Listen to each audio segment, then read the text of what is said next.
Donc, Monsieur le ministre, vous êtes en pleine campagne. Aujourd'hui, où en êtes-vous avec les activités? Oui, ça va, on est dans les temps. Les objectifs qui étaient fixés par rapport au timing sont en train d'être atteints. Donc, alhamdoulilah, Dieu merci, nous sommes très satisfaits de la campagne. On a vu le président demander à tous les responsables de descendre à la base, même ceux qui n'ont pas de Dakar, de quitter la ville. Comment appréciez-vous cela? Et vous-même, est-ce que vous êtes descendu à la base? Bon, moi, vraiment, je n'ai pas attendu ces directives du président. Pour ceux qui me connaissent, ils savent que je suis un homme de terrain. Je préfère passer beaucoup de temps en dehors avec les jeunes, à discuter, à essayer de solutionner des problèmes. Et naturellement, durant la campagne, vous remarquerez qu'on est toujours dehors.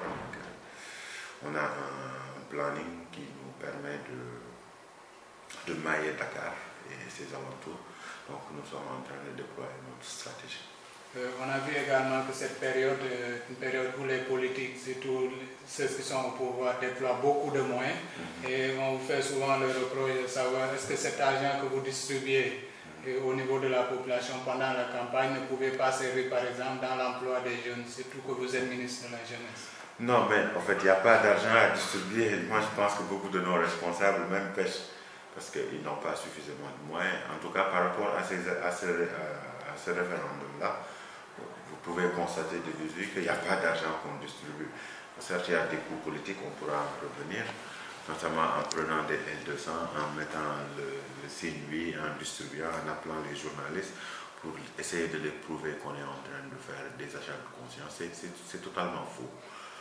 Les moyens qui sont déployés sont des moyens raisonnables par rapport à une campagne. Moi, je prends mon exemple. Je ne pense pas dépenser énormément de moyens, mais on utilise notre relationnel, on utilise notre statut, on utilise nos positions. C'est normal parce que le projet de référendum est porté par le gouvernement et que tous les ministres qui siègent au gouvernement ont l'obligation de battre campagne. Donc il n'y a pas de moyens, en dehors des coups politiques que nos adversaires cherchent à nous faire, en faisant croire aux gens que telle personne distribue de l'argent. Mais vous ne verrez jamais un responsable désigné ou identifié en train de distribuer de l'argent, parce que ce n'est pas le cas. Ça ne peut pas être le cas. Vos fonctions de ministre? Non, bon, ça tombe bien, hein, parce qu'on vient encore, nos adversaires viennent encore de fomenter le coup politique en organisant des jeunes qui n'ont rien à voir avec les financements, pour les amener au niveau de la presse, pour leur dire qu'ils ont reçu des chèques et que c'était sans provision. Bon, d'ailleurs, j'en profite pour démonter cette information-là.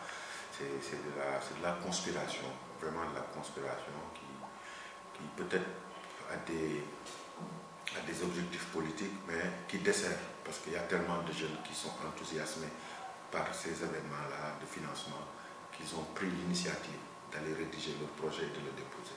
Je pense que par loyauté par amour à la jeunesse sénégalaise, on ne devrait pas diffuser ces genres d'informations qui ne reposent absolument sur rien. Parce que ça nous a obligés de publier les listes des gens qui ont été retenus, les 151 projets.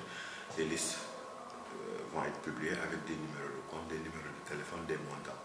Et on a demandé à nos partenaires, les banques, de prouver que l'argent est bel et bien sur place.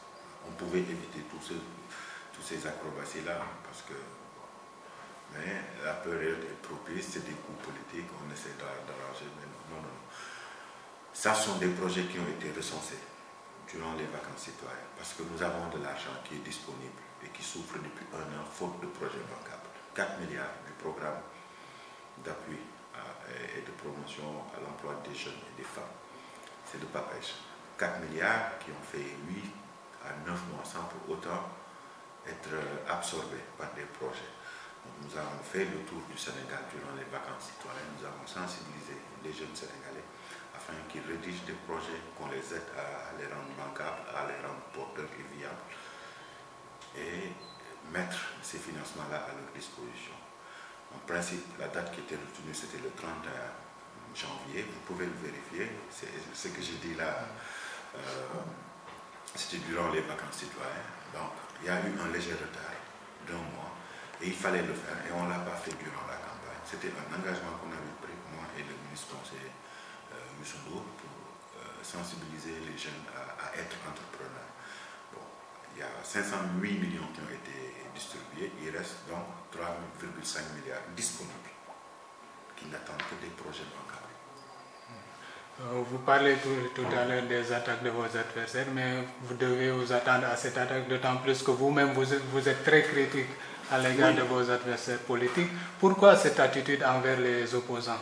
Bon, en fait, je ne suis pas critique, je suis observateur. Il y a une différence entre être critique, et d'ailleurs même, on peut être critique, mais de façon objective. Moi, je n'attaque jamais, ou je ne fomente jamais, je ne conspire jamais. Tout ce que je dis, je suis en mesure de le prouver. Et même les... Je n'accuse jamais une personne. Même les accusations d'homosexualité ou autres, est-ce que vous avez tous des preuves par rapport à ça? Mais bien sûr, c'est-à-dire, moi, vous ne verrez jamais quelqu'un dire que dans ce qu'il dit relève des invectives. Ça existe. Je ne parle jamais sans pour autant m'assurer d'avoir à main propre des documents. Et je n'attaque jamais les gens aussi dans leur vie. Tout ce qu'on fait, c'est par rapport à un discours politique. Je pense que quelqu'un qui n'a jamais répondu à la morale ne peut pas nous donner des leçons de morale, par exemple. Quelqu'un qui nous dit, oui, vous êtes en porte-à-faux avec la morale, vous ne tenez pas vos engagements, or que parallèlement, il a eu à détourner l'argent du contribuable. Mais quand même, ça, je pense qu'on ne peut pas accepter ces gens. Mais vous ne me verrez jamais attaquer une personne sur autre chose que des principes. Je n'attaque jamais les gens de par leur ascendance, de par leurs parents ou de par des choses qui ne relèvent pas d'eux. Mais ayons le courage aussi de ne pas avoir un discours politique basé sur la conspiration. C'est pas bien. On peut se battre de façon légale, je dirais, hein, honnête, honorable, sur la base d'arguments, mais vrai, pas du faux. On a vu même Maître Adama-Gueye avait laissé croire qu'il pourrait vous poursuivre par rapport à vos accusations. Qu'est-ce qu'il en est aujourd'hui? Mais j'attends toujours ces poursuites. Moi, j'attends. En tout cas, ce que j'ai eu à dire dans cette interview-là, je le confirme et je le répète. J'attends qu'on nous éclaire sur ces 25 et ces 10 francs des jeunes élèves sénégalais en 1990. J'attends. Je ne recule pas, je ne change pas, je ne oublie pas. Ça, ce sont des propos pour moi, bien sûr. Sauf que pour le référendum, vous avez un peu évolué dans vos positions. Au début, vous étiez contre le référendum. Qu'est-ce qui s'est passé entre-temps pour que vous défendiez ainsi le référendum? Non, mais il faut comprendre. Vous faites allusion à l'interview que j'ai donnée à un journal de la place où je disais effectivement, 4 jours après ma nomination, après avoir constaté qu'il y a des projets qui sont dans les tiroirs du ministère de la Jeunesse, à savoir le PRODAC et le PAPEJ, qui étaient inactifs faute de financement, on m'a demandé mon avis. J'ai dit que non, moi je ne suis pas pour un référendum au moment où il y a des projets qui dorment. Et quand j'ai fait ces déclarations-là, je vous avoue, hein, entre guillemets, que le président m'a recadré. Ça, je l'avoue. En me disant, mais ce n'est pas parce que ces projets-là, tu penses qu'ils ne sont pas financés. D'ailleurs, on prend 5 milliards du BCI, on démarre le PRODAC. Et effectivement, au même moment, 2 semaines après, le coordonnateur du PRODAC a été nommé et 5 milliards mis à la disposition du PRODAC pour démarrer le domaine agricole de CFA. Ça, on peut le vérifier. En plus de ce domaine agricole, le président a autorisé des financements à hauteur de 20 milliards pour démarrer, pour renforcer CFA, démarrer Itato, Kermouassar et Kersambakat. En plus de ces 20 milliards-là, il a injecté encore 9 milliards. Donc ce qui fait 29 milliards. Pour démarrer 4 autres domaines agricoles. Et constater avec moi que récemment, avant même ce référendum, moi et le ministre des Finances et d'autres collègues ont été à la Mecque, à la BID, où on nous a notifié que 4 autres domaines agricoles vont être financés. Donc c'est à nous de finir rapidement ces études afin de démarrer ces projets-là. Donc il n'y a plus ce problème d'argent-là. Il n'y a plus cette contrainte de l'emploi des jeunes, d'autant plus que tout à l'heure, je vous ai dit qu'il y a 3,5 milliards qui tardent à être absorbés. Donc, c'est ce qui explique cette évolution-là. Maintenant, cette évolution-là aussi, ça répond aussi à des engagements. Le président de la République avait dit qu'il allait régler les problèmes liés à l'emploi des jeunes. On le vit au jour le jour. Il s'était aussi engagé à une réforme institutionnelle. Ça aussi, c'était un engagement. Et si vous voyez les 15 points de réforme, vous constatez maintenant qu'il y a des problèmes, il y a des points qui règlent des problèmes futurs. C'est-à-dire, notamment l'intangibilité du nombre de mandats, de la durée du mandat et du processus d'élection du président de la République. Si le oui le remporte, ça va le remporter, Inch'Allah. Mais on règle définitivement des futures crises pour ma génération. Et on ne pouvait le faire que par voie référendaire, conformément à la constitution actuelle.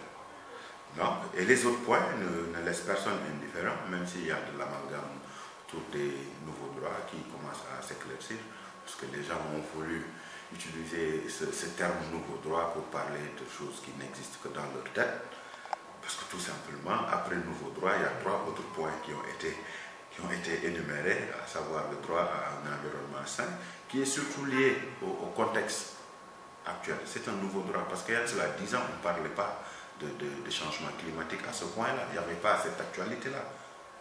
Donc, l'individu a le droit d'être dans un environnement sain. On parle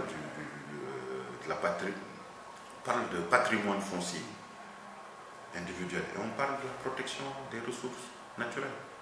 Vous pensez que les Sénégalais qui sont à Kédougou et qui vivent à Kédougou, qui voient leur environnement se détériorer parce qu'il y a des gisements d'or, ne doivent pas profiter de cet or-là? En quoi est-ce que ces 3 points-là sont liés à des droits de minorité ou d'homosexuels? Donc, je pense que les masques commencent à tomber, la lumière commence à jaillir, raison pour laquelle tout à l'heure je vous ai dit que bon, ça va, on est confiant, on est sûr, et on est convaincu qu'on est du côté de la vérité et que tôt ou tard ça va triompher. Maintenant que le président va faire 7 ans, est-ce que, en tant que ministre de l'Emploi, vous pouvez assurer qu'on aura 500 000 emplois durant ce temps? Mais effectivement, je viens de vous dire que 4 domaines agricoles sont démarrés. D'ailleurs, on devait faire une journée pour démarrer les travaux parce que les Israéliens qui ont gagné la construction de ces domaines agricoles sont déjà là. Mais pour ne pas donner le bâton à nos adversaires de dire que non, ils sont en campagne, mais effectivement, les 4 domaines agricoles vont être opérationnels dans 4 à 5 mois. 4 autres domaines agricoles ont déjà leur financement bouclé. Donc naturellement, d'ici 2 ans même, on peut battre le record de 500 000 emplois. Moi, je n'ai pas d'inquiétude par rapport à l'emploi des jeunes, d'autant plus qu'il y a des ressources très importantes qui ont été mises à disposition de la jeunesse qui veut entreprendre. Maintenant, je pense que c'est aux jeunes de prendre l'initiative d'être entrepreneur et de se construire, qui ose gagner. Mais est-ce que, dernière question, cette débauche d'énergie des gouvernements ne veut pas dire qu'il y a une peur bleue de perdre, que le non l'emporte au sein du mars? Non. En fait, il n'y a pas de peur bleue. Moi, je pense que les gens occultent le fait que le projet de loi est porté par le gouvernement. On ne peut pas être membre du gouvernement et ne pas battre campagne pour que les réformes proposées par le président de la République puissent être plébiscitées. Je pense que c'est cohérent. Bon, d'autant plus qu'on a des gens qui sont en face, qui ne veulent même pas lire le contenu et qui ont décidé, parce que tout simplement c'est Macky Sall, le président de la République, de faire voter non. Ça dédouble l'engagement, ça dédouble la combativité. Donc naturellement, on est obligé de battre campagne pour faire passer les réformes qui accompagnent la vision du président de la République. Lui va l'emporter. Ah, Inch'Allah. C'est bon?